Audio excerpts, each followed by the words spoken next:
Oui, bien sûr, elle faisait des vacations pour nous. C'est même elle qui nous a présenté Estelle quand un poste d'infirmière s'est libéré il y a une dizaine d'années. Elles se connaissaient depuis 10 ans? Mais depuis toujours.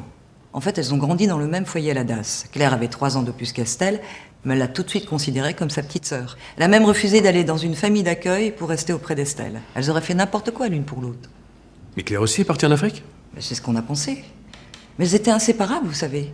Au point qu'ici, on les avait surnommées les siamoises.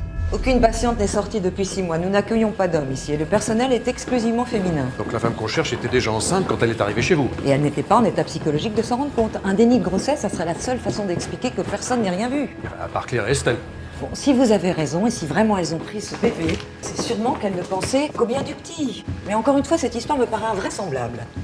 Faustine souffre de paranoïa aiguë. Elle est persuadée qu'on a remplacé les vrais gens par des clones. T'aurais dû venir avec moi, alors ces 2 semaines de thalasso, ça m'a fait un bien fou. Mais je suis contente de rentrer, la maison me manquait. Et toi aussi. Tu t'es pas trop ennuyée tout seul? Tiens, j'ai pris le courrier en passant. Il n'y a que des factures, des prospectus. Qu'est-ce qui se passe? Qu'est-ce qu'il y a? Tu es malade? Mais je t'en prie, chérie, parle-moi. Enfin, dis-moi ce qui se passe. Depuis, il s'était refermé sur lui-même. Il parlait plus. Il s'était remis à fumer, il mangeait à peine. Il m'a dit que personne ne pouvait plus rien faire pour lui. Et que sa vie était finie. Alors François, c'est toi? Pourquoi t'as fait ça? Madame Jacquemin, vous n'avez rien à faire là. C'est parce qu'elle a réussi là où t'as toujours échoué, hein, c'est ça? Espèce de petite salopard! Je vous jure. Madame Jacquemin, laissez-nous faire notre travail, je vous en prie. C'est pas comme ça que vous allez aider Mathilde. Mais qu'est-ce que vous en savez? J'ai une fille handicapée, moi aussi. Elle vit depuis 13 ans dans une chaise roulante et je me bats tous les jours pour elle. Alors croyez-moi, je sais. Ma fille n'est pas une handicapée. C'est une championne. Et je laisserai jamais personne s'en prendre à elle. C'est affreux. Pourquoi elle a fait ça? Pour supporter vos entraînements, tout simplement. Pour être toujours plus forte, pour être meilleure, pour vous plaire. Taisez-vous. Qu'est-ce que vous connaissez de notre histoire, hein? Rien. C'est Mathilde qui a voulu avoir cette vie-là. C'est elle qui a voulu devenir une championne, pas moi.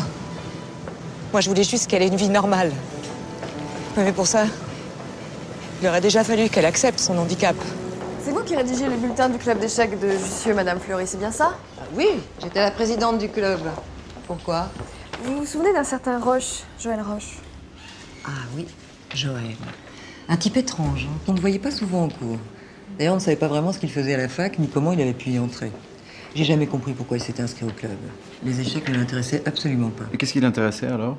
Bah, les filles. Il aurait mieux fait de monter un groupe de rock. Détrompez-vous, la concurrence est beaucoup moins rude aux échecs et les filles tout aussi sexy. Soulagées? Oui, que les choses soient enfin claires pour tout le monde. Et pour lui d'abord. Bon, bah tant mieux si ce monsieur reprend son destin en main. En tout cas pour nous, c'est le retour à la case départ. Ah non, je ne suis pas d'accord. En éliminant l'un de nos suspects, on avance. On en revient donc à Lantenaire. Voilà, le coupable idéal. Trop idéal?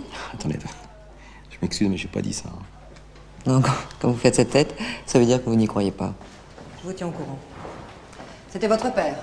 Il est furieux. Alors j'attends vos explications, capitaine Oumani. Comment le prévenu a-t-il pu s'évader? Sa petite amie a réussi à détourner l'attention des plantons. Mais Tom est blessé à l'épaule, ils ne vont pas pouvoir aller bien loin. Moi, je l'espère bien. Sans cela, vous aurez de sérieux problèmes. Excusez-moi, commissaire, mais le problème le plus urgent, c'est de les retrouver avant qu'ils fassent d'autres conneries. Sans doute, mais il faut bien que quelqu'un prenne la responsabilité de cette bavure. Oui. Ok, je le prends à mon compte. Vous savez, si on est plus effectif, je ne serais pas obligé de mettre qu'un seul planton. Et un bleu en plus de ça. Je sais tout ça par cœur, moi. Écoutez, je vous le dis très sérieusement. Retrouvez-les vite. Sinon, vous y laisserez des plumes.